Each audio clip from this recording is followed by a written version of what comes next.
Here's another tutorial, how to pay credit card using GCash.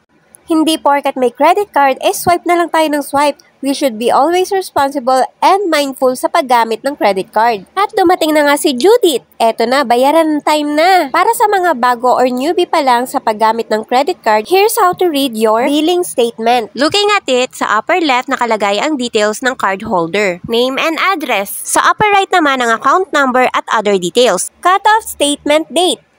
Monthly ay 27th ang cut-off ko. Depende sa inyo ha. So tulad dito, January 27, ibig sabihin ang billing period niya ay December 28 hanggang January 27. Lahat ng pinurchase ko during those time gamit ang credit card, yun ang mabibill out dito. At ang payment due naman based dito ay February 17. Meaning, ang pagbabayad ay on or before this date. Kapag lumagpas ka or nakalimutan mo, bahala ka, face the consequence of interest. Hindi po ito nadadaan sa pakiusapan o sa pagtatago na ginagawa mo sa mga pinagkautangan mo, Charis. Credit limit, 60,000 pesos. Nung bago pa lang ang card namin, mababa pa lang siya. As in, nag-start siguro ng around 20,000, tapos tumaas, 30, 40, hanggang ngayon ay naging 60,000 na ang credit limit.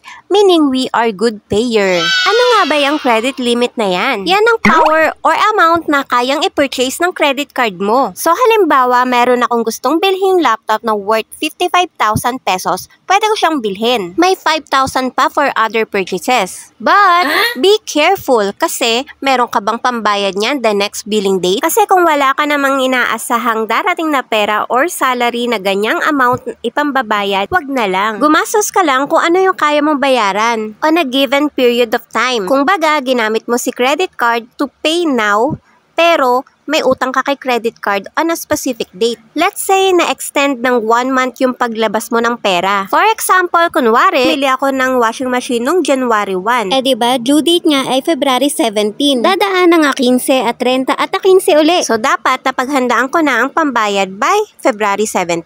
Ano naman tong minimum amount due na 500 pesos? Yan ang pinakamababang pwede mong ihulog or ibayad. Wait! There's the catch!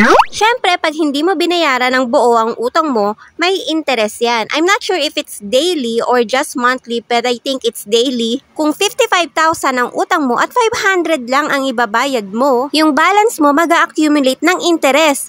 And for sure, the next month, magpo-purchase ka na naman ng iba't ibang product, which will add to the accumulation of interest at hindi ka nakakabangon sa utang mo. Kaya for responsible use, kung magkano lang yung kaya mong ilabas na pera the next due date, yun lang din ang i-purchase mo gamit ang credit card. Parang nagpa-extend or nagpalugit ka lang ng 1 month sa pagbabayad. Ngayon kung ang product na nakikita mong bilhin ay nakalagay 3 months to pay, mga ganun, that's a different thing. Once approved by the bank and the store, automatic na installment talagang ipapasok nun sa billing. So, kung may credit card ka, dapat matuto ka pa rin mag-budget ng bayarin. Use wisely.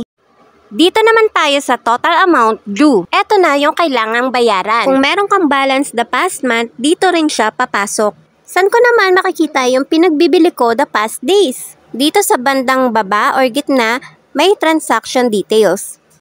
Dito sa transaction, nakikita ang purchase at ang payment. 17 yung due date ko ng January, kaya nagbayad ako ng pasobra pa. Kapag may butal sa bill, binubuo ko na. Kasi babawas din yan sa next na bayarin ko. Advance payment ba? Dati kasi nung over the counter pa ako magbayad, nagkamali ang cashier. May centavo na hindi na isama. And it turns out sa next billing, nag-accumulate siya ng interest. Nasa mga 50 pesos something. Kaya ngayon, ako na mismo ang nagbabayad. Pinapasobrahan ko pa. So, eto na talaga yung babayaran ko ngayon due date, 3,494.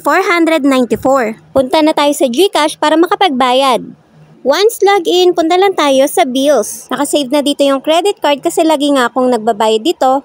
Kung wala pa kayo nakasave, piliin nyo lang yung credit card. Search the name of the bank, edit the amount kung magkano ang babayaran nyo ngayon, at input card number or account number, parehas lang yon. Email is optional pero hindi na ako naglalagay niyan. Nag-i-email naman ang bank once nag-paid.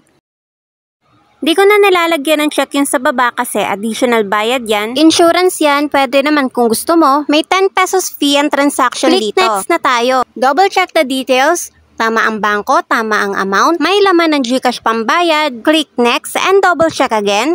Yes, kailangang ulit-ulitin mo ang pag-double check. Once okay na, click confirm and wait for the receipt. nakabayad ka na sa utang mo. Save mo na yung resibo para may copy ka. Though makikita mo rin naman to sa transaction history, iba na nga lang yung itsura. Pwede ring screenshot, basta may copy ka. Sinesend ko to sa sarili ko sa Messenger para ma-remind ako na bayad ko na siya. Curious lang ako kung hanggang saan umabot ang video ko. Taga saan ka ba? Paki-comment naman. Nakapagbayad na tayo kaya nabawasan na ang pera. Double check naman tayo ngayon sa transaction history. At ayan, meron na ring record kay GCash. O diba, iba na rin yung itsura niya ngayon doon sa unang resibo. Pero it's just the same. Ayun lang, thank you for watching! Bye-bye!